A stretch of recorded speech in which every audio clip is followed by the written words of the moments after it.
Hi, I'm Dr. Siegel with Natural Transplants. Here I am with Mr. B, and Mr. B came in for the 1-year follow-up. Tell us about your experience. It was great. I'm glad I did it. There's a huge difference from when I'm looking at my before pictures, and I couldn't be happier. It shaped my face nicely. I feel much more secure. I like looking at pictures. I don't need Photoshop anymore. So yeah, I'm very happy with the results, for sure.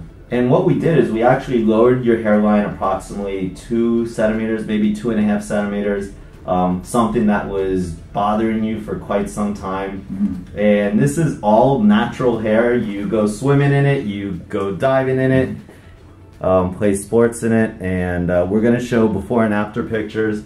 For somebody who's thinking about getting a hair transplant, what would you recommend?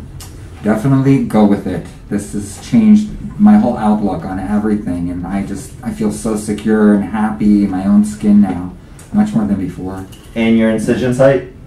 I don't even remember.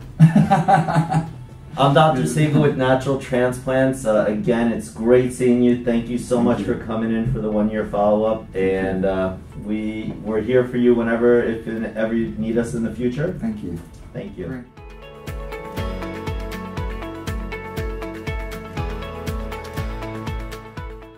Call us now, 844-327-4247, and ask about our Hue and Hue Plus procedures, which move more hair than ever before. Hope to hear from you soon.